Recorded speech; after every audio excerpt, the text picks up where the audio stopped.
Welcome back, and we're continuing the news.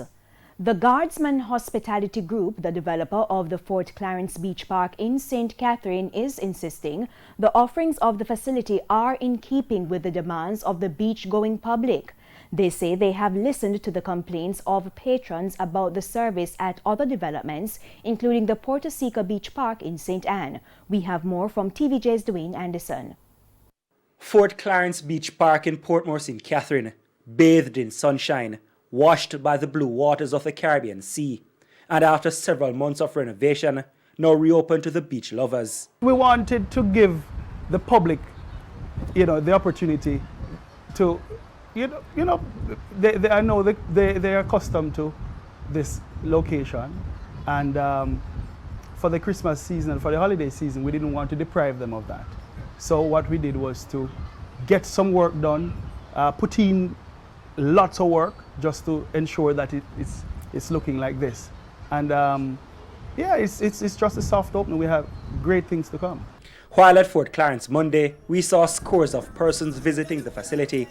Many took their coolers with drinks and baskets with home-cooked meals along, a clear sign that they are allowed to take food onto the property. We asked the management about their policy on food and beverage, especially after last year's uproar from some patrons who complained that they were denied the chance to take food into the Porto Seco Beach Park, another of the Guardsman Hospitality's beach development.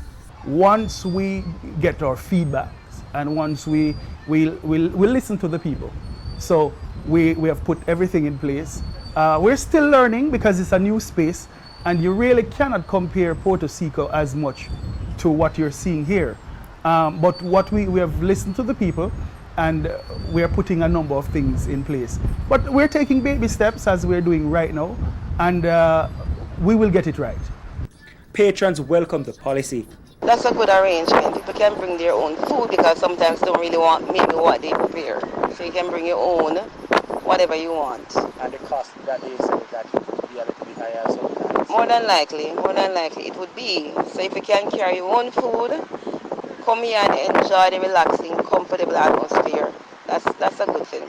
In addition to taking food along, patrons also have the option of buying food from vendors who are also allowed to conduct business on the property.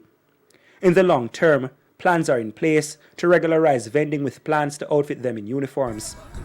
In the meantime, Guardsman Hospitality Group says the work on Fort Clarence Beach Park is not complete. Therefore, the facility will be open only on weekends as of January 2. Dwayne Anderson, TVJ News.